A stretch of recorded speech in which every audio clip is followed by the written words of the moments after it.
Hey guys, welcome back to my Adobe 3ds Max tutorials. Today I'll be looking into how to create renders or a render of a 3ds Max scene.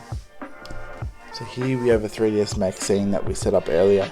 It also has a standard OmniLight placed in there for shadows. First thing you want to do is use your light to create shadows, or the desired shadows for the scene. So once that's all good, next thing you want to do is frame up your viewport to suit your scene. So we can zoom all using this key here, scroll in and out, select the right angle, also pan around, let's do it about eye height.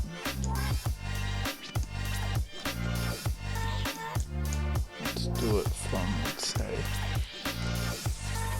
there.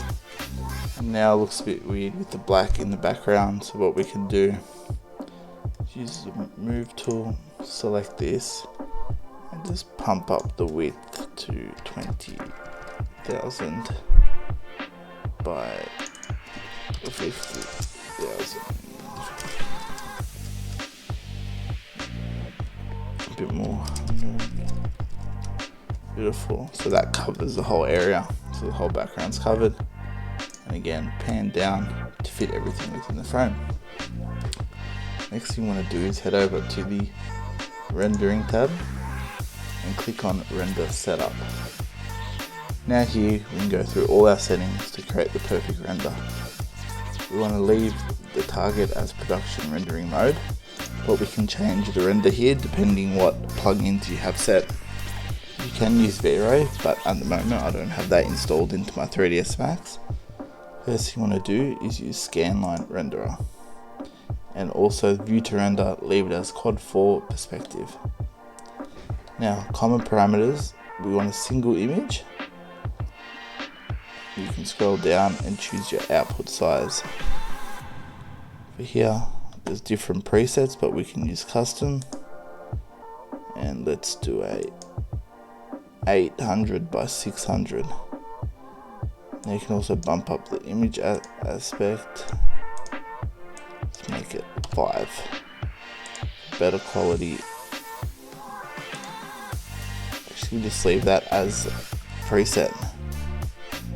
Now you want to go through the options and make sure everything you want included is ticked, and leave use advanced lighting on. Next thing you want to click the save file box, pick an area, name your file and choose the file type. For this example, let's do a PNG. Now once you've selected PNG, you can use setup and select your compression type. Let's leave no compression and AP color. Save. Happy with that. Now if we head over to the render tab, we want to make sure mapping, auto reflect and shadows is all on, and leave all the default settings because that's set within the Scanline rendering.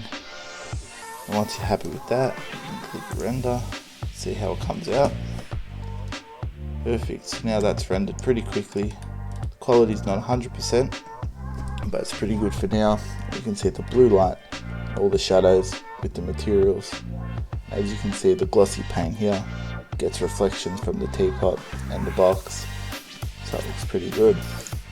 We can also use we can try Arnold renderer. Let's go through, sort of leave the same presets there under common and Arnold. You can change different settings with here, and we'll just leave the basics and see how that turns out. Takes a little longer to render. And nothing. So I'm not sure why that's not working, but that's fine. Let's try the basic renderer. Basic settings as well. Yes. There you go. That renders as well, but obviously the Scanline one looks a lot better. So we'll go back into Scanline and try to play with the settings a little bit more.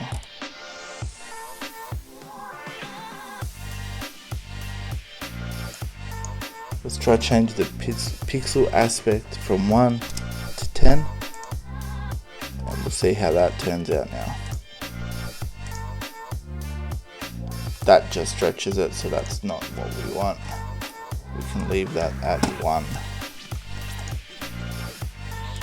Now to sort of make this a much better quality image, we can just bump up the width and the height.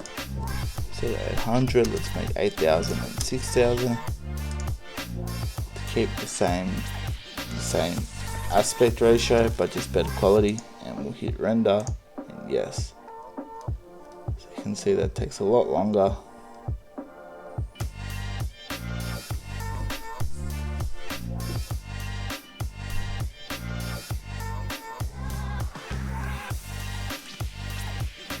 You see the quality is much better as that renders out. The shadows look nice and crisp as well, so do the reflections of different objects on the shapes. Takes a little longer, but that's fine, we can wait for that.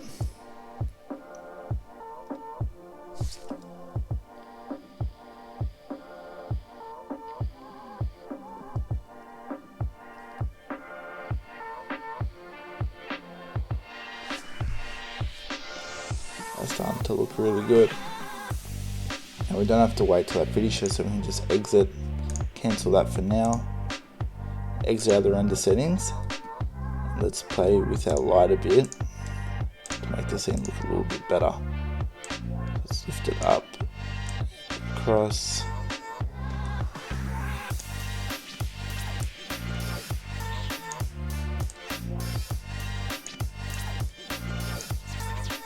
Put the light behind, or try this side.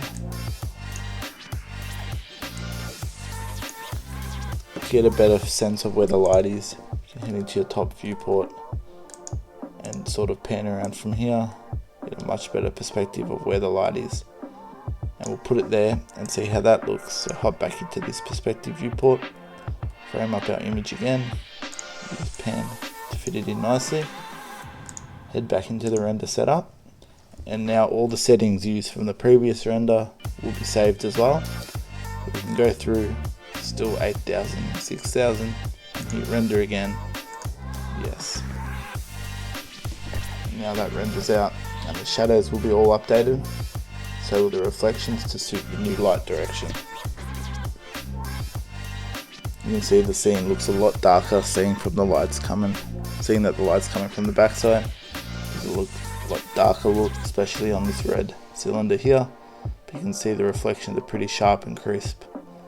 And even the small details of the shadows are in the teapot.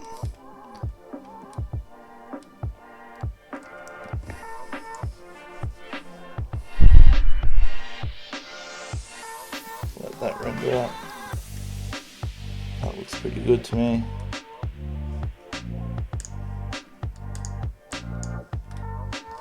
Now once that's done, it will be in your files wherever you've saved it. So you can head over to your file explorer.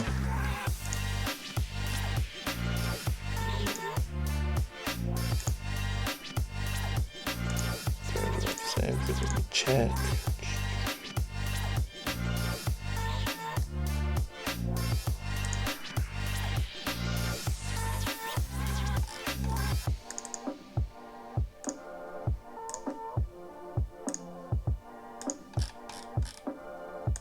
Is. Yes, open it. And there's our render at a pretty high quality, and it doesn't take much time at all. Thank you for watching.